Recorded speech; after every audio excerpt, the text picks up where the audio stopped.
Allez, c'est le moment d'aller voir comment ça se présente à l'intérieur. Alors pour déverrouiller la porte, enfin pour déverrouiller la voiture, on a cette clé Audi. Alors la clé elle n'a rien de particulier, j'ai trouvé plutôt classique. Voilà, si ce n'est qu'on a le petit badge RS en bas.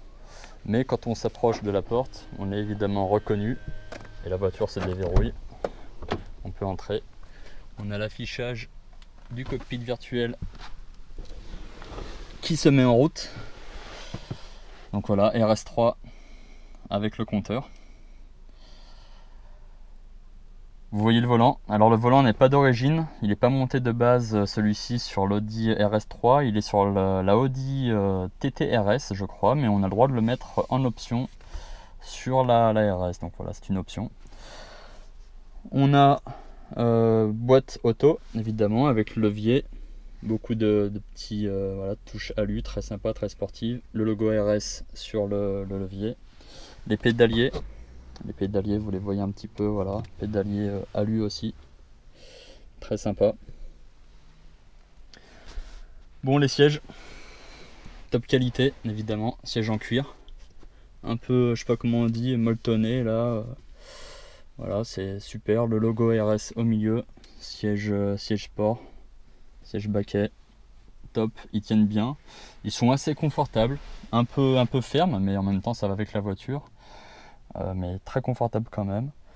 Bon, au niveau rangement, on n'est pas, évidemment, hein, c'est pas un monospace, donc on a assez classique, hein, une boîte à gants, un rangement sous la coudoir ici, et puis des vides-poches dans les portières.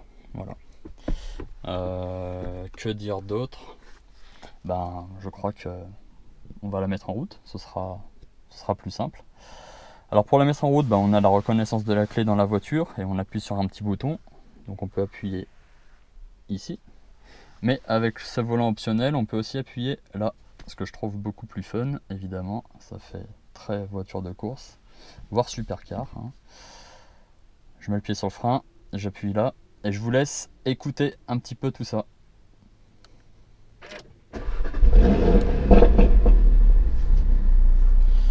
L'écran qui s'est levé, vous l'avez vu là, vous avez entendu le monstre parler, vous avez vu l'écran se lever, le Virtual Cockpit qui s'allume.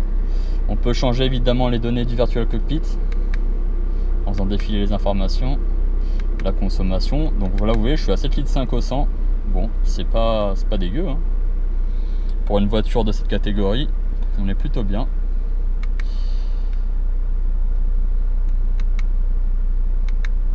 Le GPS, alors ça je trouve ça très pratique parce qu'on n'a pas à lever trop les yeux de la route.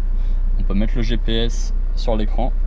Le compteur au milieu avec la vitesse ici, le compte-tour autour. Et ici le mode de la voiture. Donc là on voit que je suis en mode dynamique. Je peux changer le mode en appuyant sur ce petit bouton là sur le volant. Sinon il y a aussi le bouton quand on n'a pas ce volant là ici, hein, mais voilà, sur le volant c'est plus sympa. Et là je peux changer donc dynamique, configuration individuelle, on peut régler les amortisseurs, différentes choses, comportement du moteur quand on est en individuel. Confort, bon c'est pour rouler un peu plus tranquille. Auto, c'est la voiture qui s'adapte en fonction de ce que vous lui demandez. Mais moi j'aime bien rester en dynamique parce qu'on a les clapets sur les échappements qui sont ouverts et ça fait un peu plus de bruit. Sur la droite, puissance et couple, donc ça c'est quand vous accélérez, la voiture elle vous indique ce que vous lui demandez en pourcentage. Donc là je fais des petits coups d'accélérateur, je suis à 15%, vous voyez, je pourrais accélérer beaucoup plus fort, ça ferait encore plus de bruit. Température à gauche et niveau d'essence évidemment à droite ici. Bon, le volant j'y reviens un petit peu, sur piqûre rouge, très beau, Alcantara sur les côtés. Un petit mets-plat en bas avec le badge RS. Franchement, qu'est-ce qu'on demande de plus? À l'intérieur, je vais mettre un peu la clim parce qu'il fait quand même très chaud. Voilà, c'est parti. Et sur le côté, on a des haut-parleurs. Haut-parleurs sur les portes Bang & Olufsen, donc haute qualité comme tout. Petit badge RS3 quand on monte. Évidemment ici, je l'avais pas montré. Bon, des plastiques moussés, partout sur ce genre de voiture, c'est la norme, j'ai envie de dire. De l'Alcantara aussi, définition un peu type carbone là, très très beau. Les systèmes de ventilation aussi, voilà, très sympa, franchement, c'est beau. À l'intérieur, on a le toit ouvrant juste au-dessus de moi, donc on peut tirer le volet comme ça manuellement pour s'abriter du soleil, mais sinon le toit lui-même, il est évidemment électrique, donc avec la petite commande qu'il y a ici, hop, je l'ouvre, je peux l'ouvrir plus ou je peux le fermer complètement, voilà. Bon, les éclairages, non, sincèrement c'est hyper beau, je suis vraiment choqué de l'intérieur, c'est Audi, donc ça reste à la fois sobre, mais sportif, qualité, assemblage, tout est au rendez-vous. Les sièges, voilà, j'en ai déjà parlé, mais je les trouve tellement beaux. Et le volant, je vous ai pas dit, mais on a les palettes aussi, évidemment, de chaque côté pour passer les vitesses, de chaque côté du volant. Voilà, l'avant, vraiment top. Et bien sûr, le toit qui est noir, c'est assez courant chez Audi. C'est super beau. Allez, on va remballer tout ça. Et puis on va aller voir l'arrière. Hop.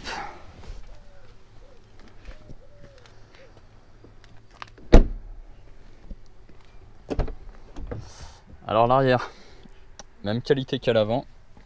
Siège en cuir avec les surpiqûres rouges un peu partout. Noir, très classe, très sobre. Lumière sur le plafonnier. Petite ventilation ici. Et surtout, sur cette voiture là, c'est une option, la coque des sièges avant rouge. Voilà, de la même couleur que la carrosserie. Ça rend plutôt bien pour être honnête. C'est même très beau en fait. Ça donne un côté sport, voilà, un peu, très moderne en fait, très moderne. Ça rappelle à la fois la carrosserie, on a à la fois aussi ça s'accorde bien avec les surpiqûres rouges là, donc vraiment top. Pareil, haut-parleur Bang & Olufsen à l'arrière, et puis les mêmes finitions, hein. Rappel un peu carbone ici, Alcantara, le cuir vraiment très agréable. Les sièges sont un peu fermes, comme à l'avant. Quand on roule, on le sent un petit peu, hein. En même temps c'est une voiture sportive, entre les amortisseurs un peu rigides, le châssis rigide et ces sièges là un peu durs, voilà, c'est un peu tape-cul, mais c'est une voiture qui est faite pour ça, hein. Un peu tape-cul, mais bon, pour les performances qu'elle a, je rappelle, hein, 0 à 100 en 4 secondes 1 quand même. Les accélérations qu'elle peut faire, elle a un comportement très sain et on sent vraiment voilà, rassuré. Et malgré tout, quand même, on garde un certain confort dans cette voiture. Pour terminer, on va aller voir le coffre. Alors voilà, hein, l'avantage de cette voiture, qui est à la fois sportive, c'est qu'en même temps, on a un format berline. Donc ça permet d'avoir un coffre quand même assez sympa, volumineux, pour partir en voyage. Voilà, il est profond. Je vais me baisser un petit peu. Voilà, j'ai 2-3 affaires, mais il est assez profond. Bon, ça c'est pas d'origine évidemment, ça va d'ailleurs être remplacé pour la vente de la voiture.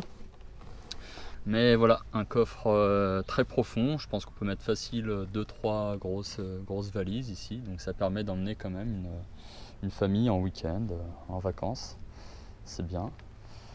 Bon, les gros arceaux là pour l'ouverture du coffre. Super aussi, c'est rassurant. Une belle malle.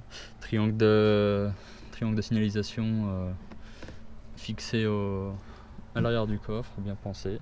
Bon, pour le fermer, c'est assez basique, hein. On a une petite poignée ici. On tire. Hop, au passage, la caméra de recul, juste ici sous le logo. Bon, voilà. Une berline, mais une berline sportive, donc à la fois avantage du sport, avec certes un petit côté un peu tape-cul quand on commence à attaquer, mais c'est le style de voiture qui veut ça, il n'y a pas de souci. Mais aussi un aspect berline pour pouvoir en profiter avec sa famille, partir en week-end. Un côté finalement assez fonctionnel.